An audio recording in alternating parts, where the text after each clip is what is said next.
Hey guys, how's it going? KRIPP'S here. Today I want to give you guys the Diablo 4 build that I will be kicking off Season 4 with. And it is going to be a Necromancer, a Golemancer once again. I've actually quite enjoyed playing the Golemancer playstyle over the last few seasons, but they've generally had their problems. And, well, this season, we got no excuses because the solutions are here. The major mechanics that Blizzard has changed are with minions as a whole. They get all of your stat benefits, and this is not something to be underestimated because there's a lot of different sources of damage that multiplied with each other, and before you'd only get 30% of them. Some aspects would give you a damage multiplier, but then you only get 30% of that. You'd have the int multiplier, and you only get 30% of that. Then you'd have the crit chance, you only get 30% of that. Then the crit damage, you only get 30% of that. So when you start getting 100%, it's not like you're getting 3 times the stats. You're getting 3 times the stats that multiply with each other. So you're getting a lot more than that in some cases. Also, Season 4 brings some pretty sizable changes to itemization, and overall, I think they are highly favorable to minion necros. So let's get into it. What do we got here? So this is the Mobalytics build page. If you guys do want to check this out, please use the link below. Mobalytics is where I post all of my builds, so if you want to check out this one or any other, that's where you will find them. You can click on my profile to see what that is about. Now, if you want to kind of play the meta necromancer and one-shot bosses and, wow, so cool or whatever, well, necros are pretty easy to respec and kind of do that. This is not that build. I did make a video going over the one-shot boss build. Now, it is speculative because even though we had the PTR, Blizzard has stated that they've changed a bunch of the affixes and possibly some of the scaling, so we don't really know if anyone's going to be one-shotting bosses at the end of the day. But I do really like this build, and I will explain. So the idea is that we actually use the Bone Golem. So all the builds that you're going to see with Necros are going to use the Blood Golem. So the Blood Golem has this thing where if it's healthy, it does 50% more damage, and its button cooldown actually does damage. And actually, it does a lot of damage. So Kripp, what are you doing? Why are you playing a Golem Necromancer at a time where they are possibly the best build in the game, and you're not using the Golem that everyone else is using? Okay. Let's address this. So first off, the golems, they have kind of like a similar damage between each other. So the Blood Golem is going to do about the same damage as the Iron Golem, and the Bone Golem is going to do about the same damage. And because the Blood Golem has the 50 more damage, basically the Blood Golem is going to hit 50% harder. That's true. But they don't have the same attack speed.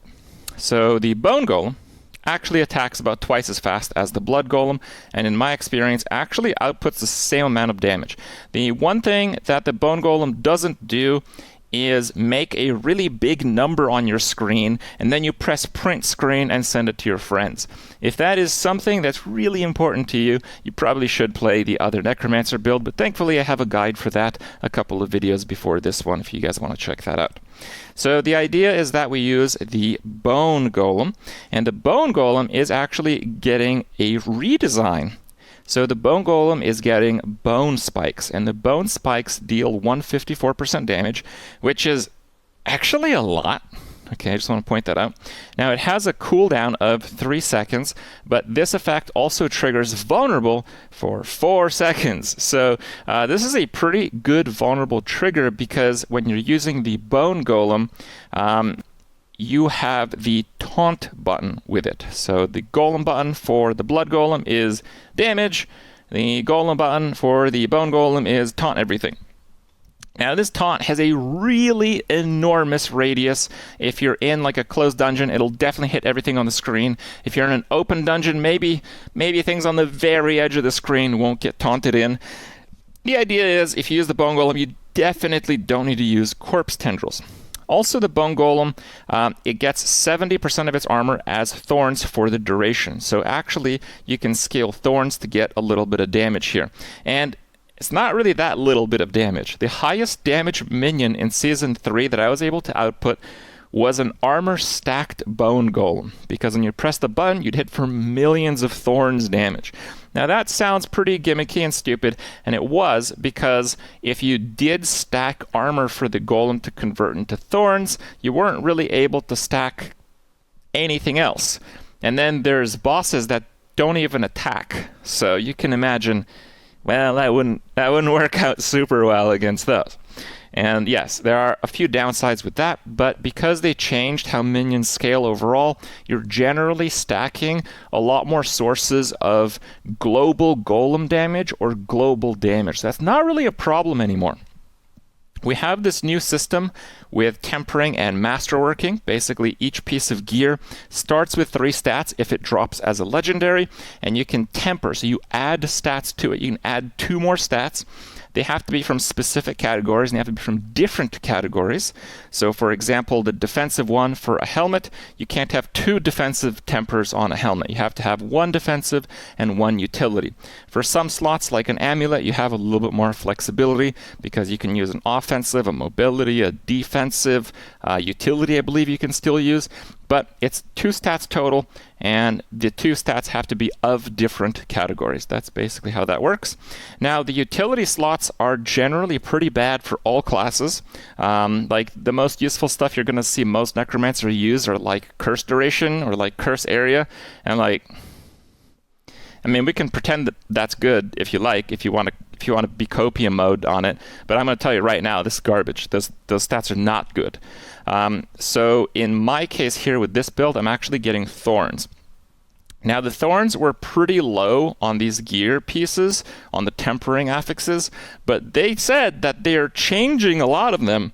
And I imagine the utility slot is one of the prime candidates to be changed, because the utility slot is actually the most common tempering slot across any character in Season 4. So they might take a look at that, and even if not, I think this thorn damage will add up. There is a utility for thorns, and there is a utility for golems inherit your thorns. So I'm not going to go like super crazy with thorns, but if I get a few of these affixes and it looks like it's really working, I might consider using the thorn aspect, which didn't work on minions before, but now does work on minions. So your thorns actually can hit area of effect, which makes it crazy for clearing. And you can also use, if you really want, you can use the razor plate. Razor plate is getting a redesign as well. So the razor plate is a unique. It's going to have just a bunch of thorns affixes, but they're going to be separate affixes. Why is that important? While you can't use the tempering mechanic on a unique item, you can use the masterworking mechanic on a unique item. So masterworking is the second redesign for itemization. Basically, you use endgame materials to get a few more stats on your piece of gear, but those stats are generally going to be critting on one particular stat. So you can see on the pieces here, there's like a stat in orange. That means that you really just want to crit that stat. Now, you might not get that stat, but there should be ways where you can reset the masterworking on an item and try to get that stat again. So the idea is that you get like maximum life, and then you get like a really high roll of Golem Mastery, and then you get a really high roll of Masterworking stat multiplier on Golem Mastery. Okay, so that's what that orange stat represents. But overall, minions really win out here. Even though there's some suggestion that this might be changed, I doubt it'll be changed that significantly. You can get ranks to a specific minion, and this is really powerful for stacking one guy. So the guy we're stacking is the Bone Golem. The Thorns might be a route that I take, but overall, I think the build is going to be superb next patch. So let's go over a few of the details. So I'm using, for skills, I'm using the Blight just for single target 15 damage multi. I'm using Reap because there's a lot of activators off of using a basic attack, and Reap is actually pretty good. The main reason that people didn't use Reap is because it has like a negative attack speed multiplier. It attacks with like 80% of your weapon attack speed. And before this season, it was best to use a two-handed weapon, the slowest one in fact, because minions use their own attack speed but use the damage range of your weapon. That mechanic is also being changed, so we're actually using main hand, offhand. You can use a shield, but I don't think a shield's worth it. The shield stats are pretty bad overall, in my opinion anyway. Even though it has thorns, I think it's still pretty bad. So we're actually using a one-hand offhand because Well, we actually want higher attack speed. Higher attack speed means we're going to get higher lucky hit procs for lower cooldowns. We're just going to have lower cooldowns because the offhands has lower cooldown reduction, which is really nice. And the golem aspect, the hulking aspect, reduces its cooldown and procs corpses based on hits, not lucky hits or anything like that. So if your golem is attacking a lot faster, which he will be because we're going to use a 1.2 weapon instead of 0.9. Now, the drawback is if you're using the one-shot kind of combo to boss's blood golem thing, yeah, you want to still use a two-hander for that because, well, you're only doing like one spike of damage every like 30 seconds, right? Now, this is not that build. This build is you're doing damage all the time. It's a super active playstyle with the golem.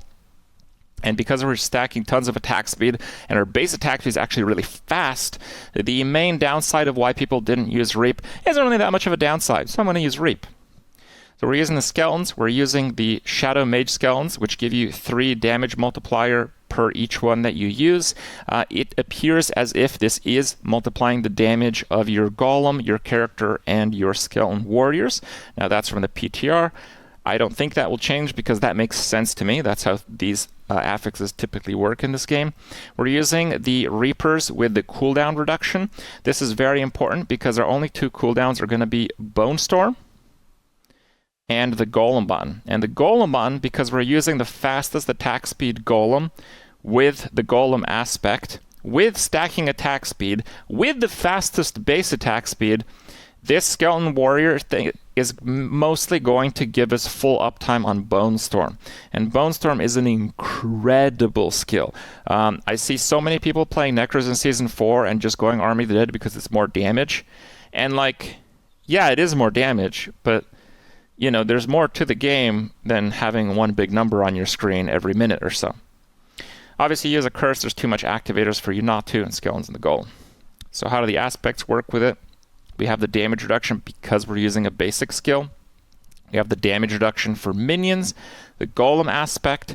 Shielding Storm is actually being buffed to 6% per. So each time Bone Storm deals damage to an enemy, you get a barrier 6% of your maximum life for 10 seconds.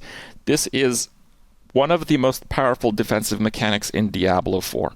And it's so powerful because you get a Bone Storm on you, but Bone Storm also casts on your golem. So it ticks 1 a second per target. So lots of targets that are hitting you, it actually increases the rate that you're getting your barrier back. So this is just such a crazy defensive mechanic. This aspect is what actually kept Minion Necro alive in preseason and Season 1 by itself. Ghost Walker is really important because it lets you walk through mobs. You don't get like blocked on a door. You might be thinking, how do you trigger Unstoppable now? Well, they also changed it in Season 4. When you use your Golem button, your Necromancer also gets Unstoppable. And the Bone Golem, it actually gets Unstoppable for the full duration of its Taunt and Thorns armor. So the Bone Golem is by far the best minion for not getting CC'd. A lot of people are going to use blood golems and they're going to find that they don't like the playstyle because their golem is like CC'd way back there and you're trying to kill stuff in front of you. The bone golem is the only one that doesn't really have that problem because when the bone golem does the taunt and puts up its thorns armor, it has the unstoppable effect throughout that entire duration. So it's a really big difference. Reanimation on the weapon. I kind of want to put reanimation on the amulet, but it's kind of give and take here. The main thing is I can't really find another slot for utility. There's like too many utility aspects now, and I'll explain. We're actually using a utility on the offhand, which I've never done before. But yes, there's this new aspect. Your skeleton priests also empower you at 70% effectiveness. So basically, when you have maximum skeletons, and there's a corpse, and you press the skeleton button, instead of resummoning a skeleton, it actually casts a skeleton priest. And skeleton priest heals for like 100% of minion health if you spec it, and I do spec it. And it also gives them a 30% damage buff. So this is going to make it so you get like a 20% damage buff, and you heal for like all your health. Now, you're not usually going to be taking any damage because you have the shielding storm aspect that's going to be constantly giving you barrier. But if you do take damage, it will mean that you probably won't need a potion. It probably will mean that in a second or two, you're just going to recover all that health back with this aspect. And the 20% damage multiplier, I haven't found a source confirming it, but A lot of sources suspect that the damage increase that you get from your priest also, on top of it working on your minions, works on your minions a second time, which does make sense. It might seem weird that it would double dip like that, but it does make sense because it increases your tooltip damage, and the tooltip damage is usually the thing that your minions are getting. On the amulet, we are using the extra warriors and mages. This aspect has been combined into one, so we get an extra warrior and an extra mage. They're not really going to do all that much damage, but each mage gives us 3 damage multiplier. Each warrior gives us 3 cooldown reduction, typically on Bone Storm every 10 seconds, which adds up to a lot. So because we're using the barrier from the Bone Storm, we can use conceded aspect. So if we have a barrier 25 damage multi, this is not an aspect that you're going to see on other Necromancer builds. And I'm also using Ultimate Shadow. Typically you use Ultimate Shadow for its damage or for proccing Shadow Blight. Now I am doing neither of those things. And again, let me explain.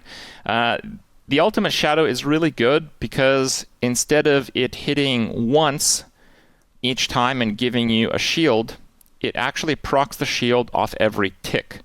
So you might be like, wow, that's like 3 times as many ticks. Yes, it's 3 times as many ticks, but it also effectively increases the duration of your Bone Storm. Bone Storm lasts 10 seconds when you cast it, but the Ultimate Shadow, the damage over time lasts for 2 seconds. So you're going to be getting barriers for a total of 12 seconds each time you press Bone Storm if there are nearby enemies. That does mean that they last for 10 seconds. So if you have 22-second time between different casts of Bone Storm, you're going to have full uptime on barriers, which is the goal, which honestly, it's a super easy goal to achieve. I think this setup is extremely good for keeping uptime there. For the skills, we have the Corpse Creation with the Reap. I see a lot of builds right now using corpse tendrils, but don't even have a way to create corpses. So this build doesn't use corpse tendrils because it's really annoying to target the corpse, but I actually do have corpse creation. So we're going to have full uptime on the Skeleton Priest to heal yourself, to heal the minions, to buff them up. Blight's just there for single target. You get like a 20 multi if you hit something with Blight. It doesn't have a cooldown, but it costs quite a bit of essence, and we don't recover that much essence, so this is not something that you're going to want to spam. Just put it up if a target has stayed alive more than like a second or two, but honestly, I really doubt that's going to happen very often. Spiked Armor got reworked at the end of Season 3. It gives thorns and % armor, which is fantastic.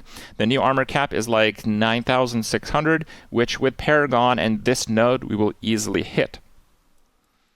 Nothing else is too different after that. We do have Bone Storm.